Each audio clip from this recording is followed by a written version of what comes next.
Olá, queridos estudantes do Terminantes Online, professor Sano Massarani, e vamos nesta aula dar continuidade aos nossos estudos de reformas religiosas, da reforma protestante. Vamos começar falando de um movimento menos conhecido, que é o anabatismo. Diversos grupos ao longo da história foram chamados de anabatistas, mas um dos mais significativos é o que vai se situar na Alemanha, do século XVI, sob a liderança de Thomas Manzer. O que os anabatistas defendem? Primeiramente, o batismo na idade adulta. Jesus foi batizado adulto por João Batista. O batismo é um dos principais rituais do cristianismo e deve ser feito, então, em idade adulta, porque se você é muito bebezinho, você não vai aproveitar, vamos dizer assim, o momento. Então, uma ideia central do anabatismo é o batismo na idade adulta. É importante, pessoal, isso vai bater muito de frente com alguns pontos da teologia cristã, principalmente com a ideia do pecado original. Todos nós nascemos pecadores por causa, da saída, dos problemas de Adão e Eva no Jardim do Éden. E quando você é batizado, esse pecado original, ele de certa forma sumiria. E agora, se você espera para ser batizado na idade adulta, você carregaria esse pecado. Então há uma discussão teológica em relação a isso, meio complexa. Os anabatistas aí começam problemas em relação à questão de poder. Eles vão defender um retorno a um cristianismo primitivo, com uma vida simples e moderada. Vão argumentar que os primeiros cristãos não tinham posses, que o cristianismo era uma religião de pessoas, pobres, com uma vida bem restrita em relação a bens materiais, e vão defender a ideia da igualdade entre os homens, a partir dos sermões de Jesus. Então, uma interpretação que vai bater de frente com uma igreja cada vez mais poderosa, e isso não vai resultar bem, para os anabatistas. Grande parte dos anabatistas eram camponeses, lutando por melhores condições de vida, uma melhor distribuição da terra.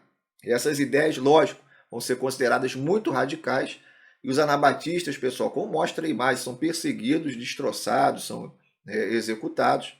Inclusive, o Lutero vai fazer críticas pesadas, vai defender a perseguição aos anabatistas. Lutero vai escrever algumas cartas criticando muito esses camponeses.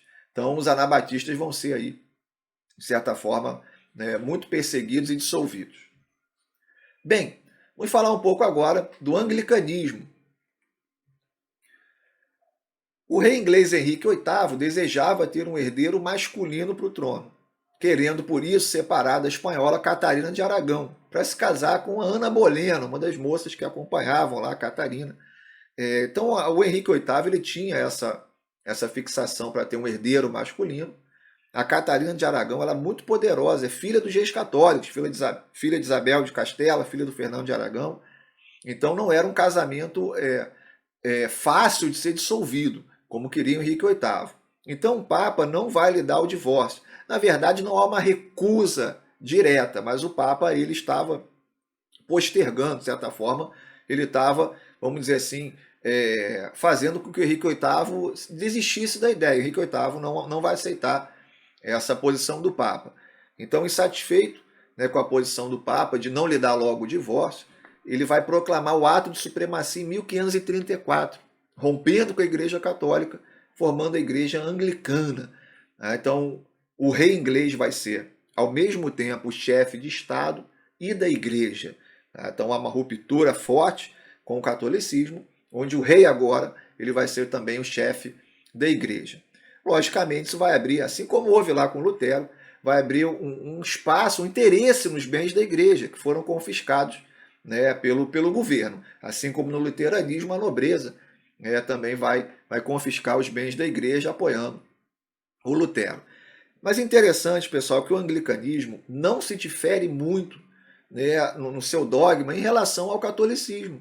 Inclusive, por exemplo, o casamento de uma igreja reconhecido por outra, e o anglicanismo refuta muito das ideias do Lutero. São igrejas hoje consideradas até igrejas irmãs. Então, realmente foi aí uma ruptura, mas pela vontade mesmo do rei e da influência em quem queria ali os bens da igreja, do que uma discussão dentro do dogma religioso, como foi em relação ao Lutero. E o Henrique VIII, ao todo, ele vai ter 6 esposas. A Ana Bolena não vai dar o herdeiro masculino, ele vai ordenar a execução da Ana Bolena, né? Ao todo, das suas 6 esposas, 2 ele ordena a execução. O único filho homem do Henrique VIII, o Eduardo VI, morre na adolescência. E aí entra uma das grandes ironias da história, porque a filha, considerada bastarda de um casamento tido como ilegal entre o Henrique VIII e Ana Bolena, vai governar a Inglaterra por décadas, transformando a Inglaterra numa grande potência, que é a Rainha Elizabeth I.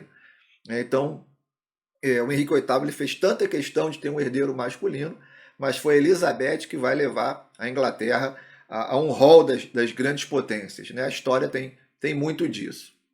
E para a gente finalizar, vamos ver a resposta da Igreja Católica a todos esses movimentos. Comentamos desde a aula anterior sobre o Martinho Lutero, João Calvino, falamos agora do anabatismo, do Henrique VIII. O protestantismo, ele então ganha muito terreno. E qual foi a resposta da Igreja Católica? A chamada Contra-Reforma. A Contra-Reforma, pessoal, representa diversas medidas da Igreja com o objetivo de reformular suas instituições e regras, visando ampliar seu dogma e frear a expansão protestante. A Igreja Católica sabia que tinha que ter mudanças profundas, não somente nas suas instituições, mas também nas suas crenças, ou reafirmar algumas dessas crenças, porque apenas revidar em forma violenta não ia resolver nada. E o símbolo da Contra-Reforma é o Concílio de Trento, que são várias reuniões na cidade de Trento, vai de 1545 a 1563, algo até demorado. Vai reafirmar dogmas católicos, como quais? Poder da Igreja de interpretar a Bíblia, ou seja, o Lutero vai dizer que a Bíblia é a palavra suprema, mas aqui a Igreja Católica diz que não, a Igreja também interpreta a Bíblia. A importância das boas obras, o Lutero vai dizer que só sabemos se a gente vai para o paraíso após a morte, não basta ter boas obras, mas a Igreja vai reafirmar a importância das boas obras, dos sacramentos, dos rituais, do culto aos santos, da Virgem Maria, do celibato. Mas é importante que a Igreja Católica ela vai terminar com as indulgências. A Igreja Católica não vai mais praticar as indulgências, que era aí a crítica grande que o Lutero fez. Nós vamos ter também reformulações no ensino dos padres. Lutero criticava muito, dizia que os padres mal sabiam latim, mal sabiam rezar uma missa, que estava aparecendo padres somente com a ideia de prestígio, ou porque eram ligados à nobreza, que não tinham a vocação. Então houve sim uma reformulação na questão do ensino dos padres, dentro aí da Igreja Católica. A criação da Companhia de Jesus, os jesuítas. Os jesuítas foram criados dentro desse contexto da Contra-Reforma, que é uma ordem missionária, ou seja, vai para locais longínquos com o objetivo de conversão. Comentamos isso na nossa aula de curso de História do Brasil, a influência gigantesca, que a gente comenta isso no nosso curso de História do Brasil, a influência gigantesca que os jesuítas vão ter na colonização da América Latina, colonização do Brasil, e de territórios de colonização espanhola aqui na América também. E a ordem jesuíta tem tendências militaristas. Ela foi fundada por um soldado espanhol, o Inácio de Loyola. Então, a Companhia de Jesus, os jesuítas, é um dos frutos mais importantes aí da Contra-Reforma. Temos o estabelecimento do Tribunal do Santo Ofício, da Inquisição. Já tínhamos práticas de Inquisição antes da Contra-Reforma, lógico, mas aqui há um restabelecimento do Tribunal do Santo Ofício, ou seja, a Igreja não vai aceitar, lógico, essas em locais muito influenciados pela Igreja Católica. Ela vai buscar combater o que ela via como heresia, como algo que vai além que vai contra as suas crenças.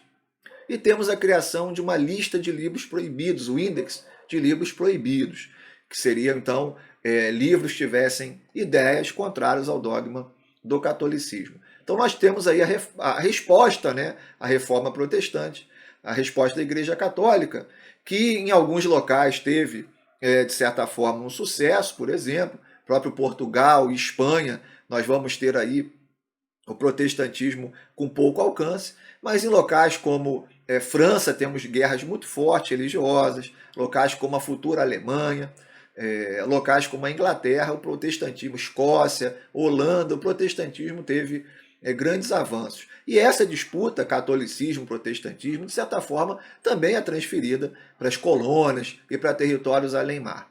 Bem, pessoal, espero que vocês tenham aprendido bastante. Bons estudos e até a próxima aula.